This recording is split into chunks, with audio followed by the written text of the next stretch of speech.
Nous sommes rassemblés au nom du Père, du Fils et du Saint-Esprit. Amen. Que la grâce de notre Seigneur Jésus-Christ, l'amour de Dieu le Père et la communion de l'Esprit Saint soient avec nous, chers abonnés, et sur vous qui pour la première fois regardez cette chaîne. Si vous y êtes, ce n'est pas un hasard. Le hasard n'existe pas dans la parole de Dieu. C'est le Saint-Esprit qui vous y a conduit. Si vous aimez la parole de Dieu comme moi, merci de vous abonner. N'oubliez pas d'appuyer sur le pouce levé et de partager cet enseignement. Que Dieu vous bénisse in the name of Jesus Christ. Amen. Nous continuons notre marche avec notre berger, le Verbe qui s'est fait chair.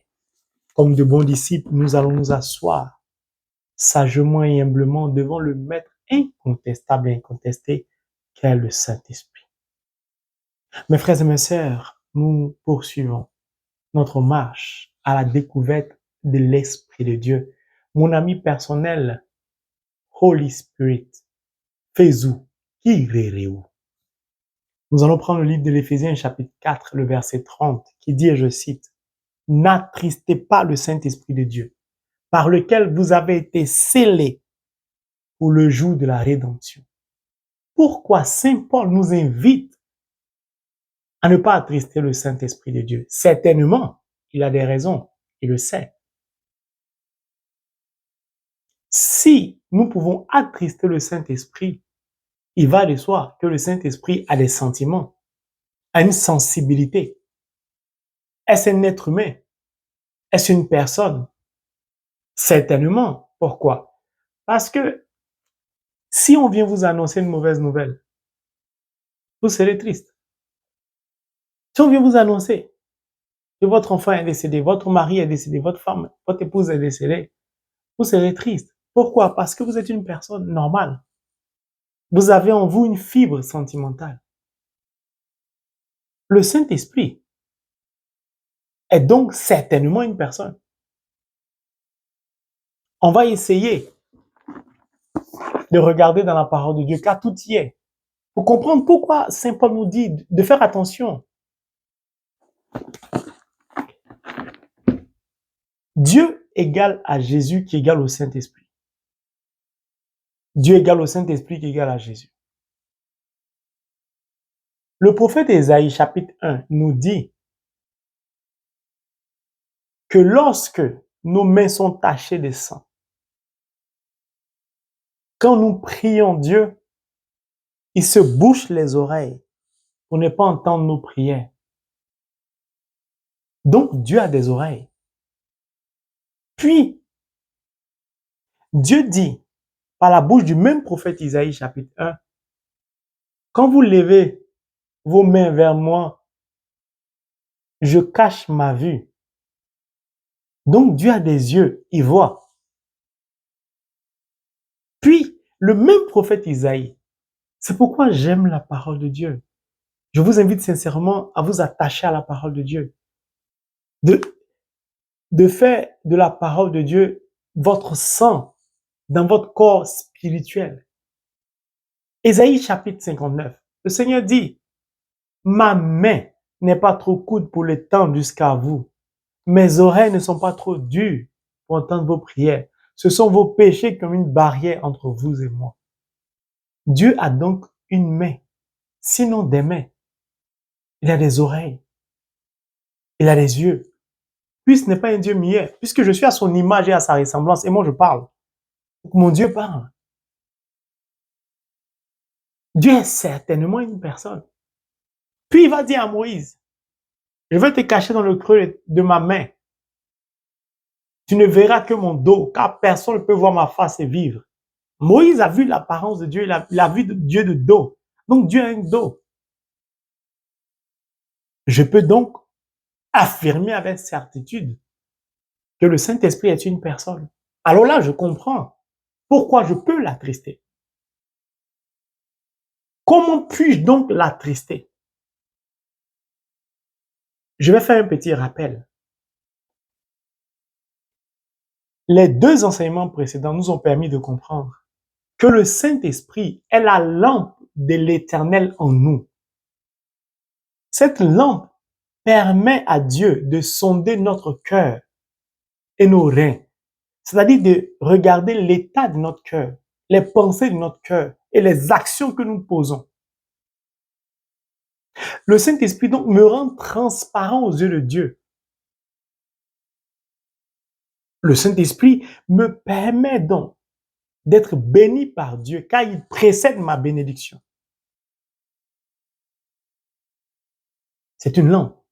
Puis l'enseignement précédent, le dernier, nous a fait comprendre que Dieu a mis en nous son propre esprit pour que nous puissions conformer notre vie à sa parole,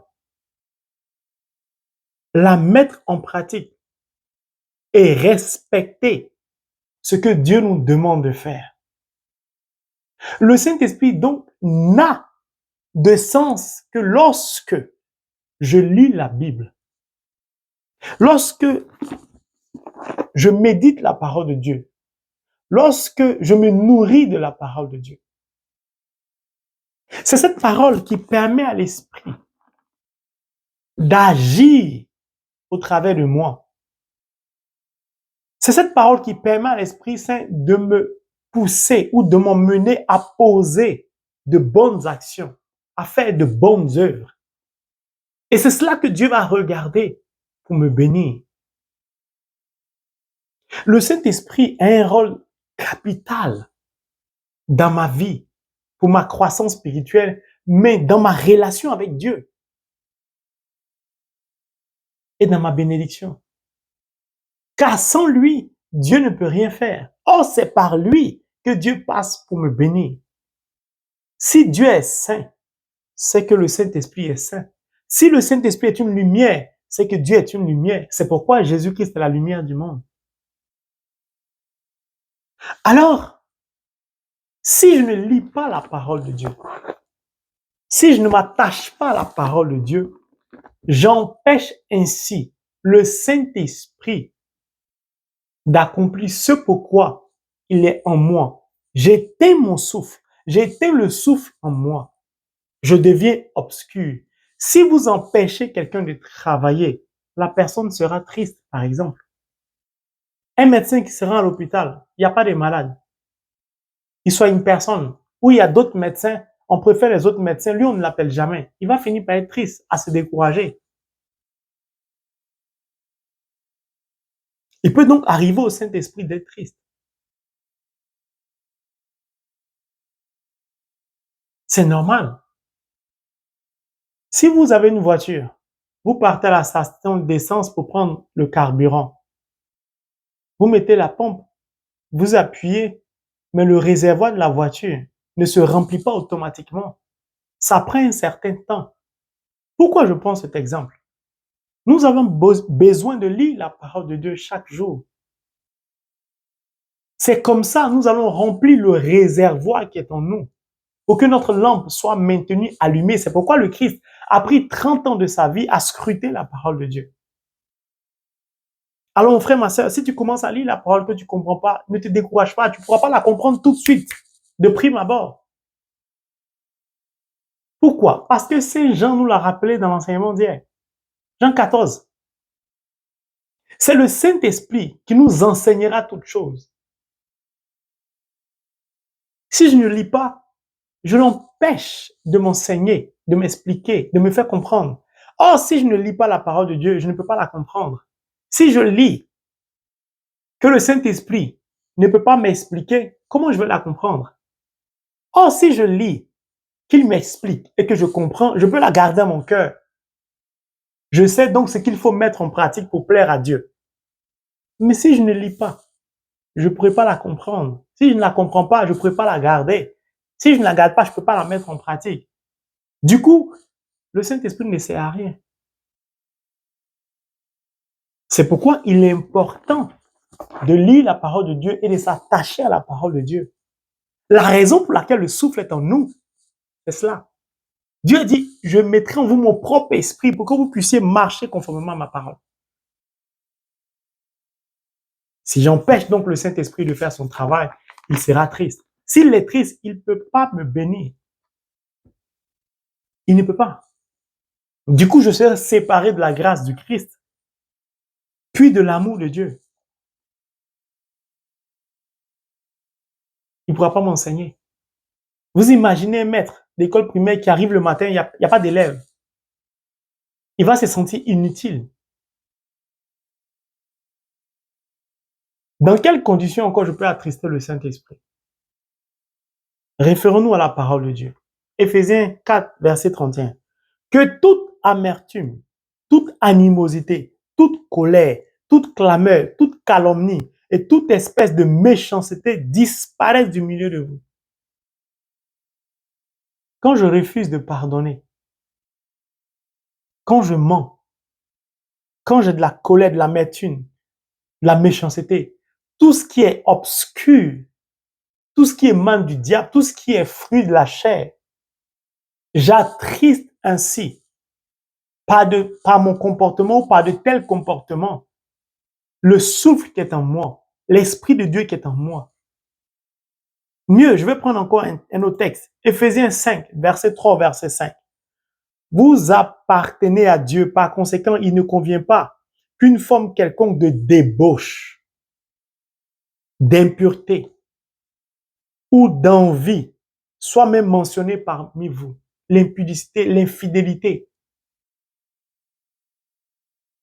Il n'est pas convenable non plus que vous prononciez des paroles grossières parmi vous, des paroles stupides ou sales. En effet, sachez-le bien, aucune personne qui vit dans la débauche, qui est impure ou avare, puisque l'avarie, c'est de l'idolâtrie. Si tu es avare, tu fais de l'argent ton Dieu, c'est de l'idolâtrie. N'aura jamais part au règne du Christ et de Dieu. Saint Paul nous dit, lorsque nous péchons, lorsque nous sommes en colère, lorsque nous refusons de pardonner, lorsque nous mentons, lorsque nous parlons mal, nous sommes orgueilleux, nous jalousons, nous envions, nous attristons le Saint-Esprit qui est en nous. Si nous l'attristons, Saint Paul nous dit, nous ne pouvons pas avoir part au règne de Dieu. Nous ne pouvons pas être bénis. C'est la raison pour laquelle beaucoup de chrétiens ne sont pas bénis. Car le niveau de consécration de leur vie permet au souffle d'illuminer leur intérieur et de permettre ainsi à la faveur de Dieu de parvenir jusqu'à eux. Si tu lis la parole de Dieu, que tu ne la mets pas en pratique, que tu mènes ta vie selon la chair, que tu cours après l'argent, que ton corps est fermé à l'amour de Dieu, c'est-à-dire au partage, tu ne partages pas, il n'y a pas de charité dans ta vie. Tu ne poses pas d'action qu'on appelle de don volontaire, le fond de la dîme, tu dépasses les pauvres, tu t'en fous. Tu méprises ton prochain. De fausses accusations, tu baignes dans la corruption, dans les pots de vin. Tu payes les gens pour obtenir un concours. Toutes ces choses attristent le Saint-Esprit de Dieu. Lorsque tu es baptisé, confirmé, que tu vas consulter un voyant, un mystique, un féticheur, un marabout, tu attristes, mais gravement, le Saint-Esprit de Dieu. Pourquoi? Parce que tu dis au Saint-Esprit de Dieu qu'il ne sert à rien dans ta vie, que Dieu ne peut rien faire pour toi. C'est pour ça que tu préfères aller consulter un esprit démoniaque ou diabolique. Or, c'est le Saint-Esprit qui permet à Dieu de sonder ton cœur et terrain. Le Saint-Esprit, donc, va rendre compte à Dieu en lui disant, il est parti voir un autre Dieu. Or, Dieu a horreur de l'idolâtrie. Tu as humilié le Saint-Esprit. Tu l'as blessé. Il se sent triste. Beaucoup de chrétiens ont ainsi éteint le souffle en eux, ont attristé le Saint-Esprit. Mais si vous prêtez attention, le Saint-Esprit est celui par qui Dieu agit, Jésus agissait. La Bible nous dit simplement, en ce qui concerne uniquement le Saint-Esprit, car je n'ai pas vu d'autres versets identiques à Éphésiens 4:30, où Saint Paul nous dit, n'attristez pas le Saint-Esprit de Dieu. Dire que n'attristez pas Dieu, n'attristez pas Jésus. Cela revient à dire la Trinité. De la Trinité, le Saint-Esprit est l'être le plus sensible au monde. Je recommence. Dieu Père, Dieu Fils, Dieu Esprit. L'être le plus sensible des trois est le Saint-Esprit. La Bible ne nous a jamais dit n'attristez pas le cœur de Dieu. La Bible ne nous a jamais dit n'attristez pas le cœur de Jésus. Mais la Bible nous précise, faites attention. N'attristez pas le cœur de l'Esprit Saint. Pourquoi? Parce que Saint Paul l'a expérimenté. Il est tellement sensible que dès que tu commences à mentir, il te quitte. Dès que tu commences à insulter quelqu'un, il te quitte. Dès que tu dis, moi, je ne peux pas lui pardonner, ce qu'il m'a fait est trop grave, il te quitte. Pourquoi? Parce que c'est lui qui t'enseigne la parole de Dieu. Si tu lis la parole de Dieu, c'est lui qui te permet de poser des bonnes actions. Or, la parole de Dieu, elle est lumière, elle est amour. C'est comme tu dis à l'Esprit de Dieu, tu m'enseignes à ne pas pardonner, ce qui est faux. Quand tu mens, tu dis à l'Esprit de Dieu, tu m'enseignes à mentir. Oh, c'est pas vrai. Quand tu commets l'infidélité, l'adultère, tu dis à l'Esprit de Dieu, c'est ce que tu m'as enseigné. Parce que les actes que tu poses, Dieu a mis son esprit en nous pour que nous puissions poser des actes, marcher conformément à sa parole. Tout chrétien baptisé, confirmé, les actions que nous posons reflètent l'enseignement que l'esprit nous a donné, ou du moins est censé nous donner. C'est pourquoi le païen va te regarder, va dire, mais si toi tu es chrétien et que tu te comportes comme ça, à quoi ça sert que je me convertisse? Le Saint-Esprit est celui qui, lorsque vous n'agissez pas conformément à la parole de Dieu, vous quitte. Beaucoup de chrétiens ont chassé consciencieusement ou inconsciencieusement le Saint-Esprit. Vous allez entendre que certaines personnes avaient des dons spirituels ne les ont plus. Vous allez entendre que le Saint-Esprit est avec telle personne, le comportement de la personne a changé parce que l'Esprit Saint l'a quitté. Il est tellement sensible qu'au moindre péché, il s'en va. Pourquoi? Dieu est un Dieu saint. Dieu est pur. Le Saint-Esprit est saint et pur. Comment voulez-vous qu'il cohabite avec un être humain qui passe son temps à pécher, à souiller son corps, à vivre dans l'impudicité, dans l'iniquité, dans le péché? Mon frère, ma sœur, c'est la raison pour laquelle parfois tu n'es pas exaucé. Parfois tu as l'impression que tu vas jamais t'en sortir de ta vie. Interroge-toi, est-ce que le Saint-Esprit est toujours là? Je vais vous donner un petit témoignage personnel rapidement.